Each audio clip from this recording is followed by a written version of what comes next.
Hi, my name is Adriana and I'm from Long Beach, California, and in this video I'm going to explain why I am actually voting on the second question in the Gavin Newsom recall election.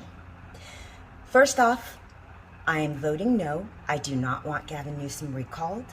I think that the reason why the Delta variant isn't ripping through California to the same extent that it is in Texas and Florida has a lot to do with how Gavin Newsom has handled the COVID crisis, and I want that type of management to continue. If we were to get a GOP governor, I'm afraid that we would end up like Texas or Florida. So that's not what I want.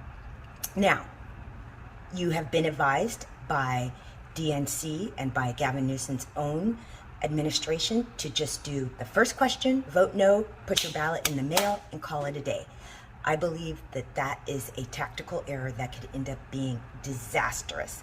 And I want to play you a little bit of Public Radio's KQED forum episode from, I don't remember the date, but it's regarding a poll of likely voters. So listen to this. Ronnie, KQED reporter and producer for KQED's Politics Desk. Guy, are you with us? While we're waiting to reconnect with Marzorati there, Dr. Romero, for a long time, polls have been showing support for recalling the governor somewhere in the 30 percentage point range, in part because of the state's strong majority of Democratic voters. But this poll suggests that that majority in no way means the governor won't be recalled. What's going on with this poll? What is it showing us? Sure. Well, the poll is showing us not just what Californians say they want or registered voters say they want. It's zeroing in on likely voters. Bingo. And likely voters in any given election in the state is a different population than registered voters or their population at large. And in this particular election, it's essentially a special election, even though no longer officially designated like that.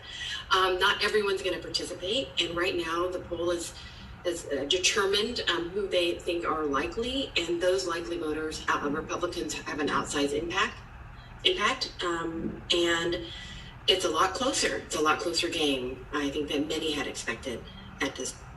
So this is the point. Special elections are always low turnout elections, and the momentum, the enthusiasm is with the GOP because they are fueled by anger at Gavin because of the lockdown. For whatever reason, a lot of DNC voters are lazy. They don't pay attention. They, they think Gavin's got it in the bag, so they won't bother voting.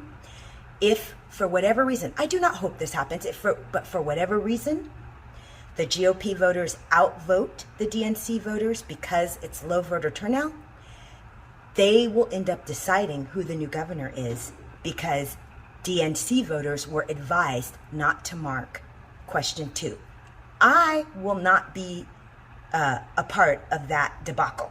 So I have marked the Green Party candidate, Dan, I'm not even going to try to pronounce his last name, for this reason, because there are only 2 Green Party candidates on this entire ballot, which means that I'm hoping all the Green voters will vote for one of these 2. There are many DNC, there are many Libertarians, there are many GOP, and there are many no specified. And the voters will spread themselves. The DNC voters might spread themselves among the DNC candidates. The GOP voters will probably lean towards elders, but they might spread themselves among. But the Green Party voters only have 2 people to choose from, which means that all their votes will be funneled into one of those 2 candidates. And I'm hoping that means that those candidates will get the most votes. And just in case Gavin gets recalled, we'll at least get a Green Party candidate. That's my thinking.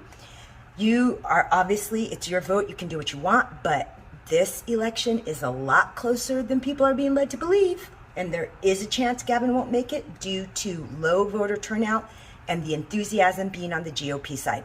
Don't let this happen. Vote on question number 2. Thank you very much for listening.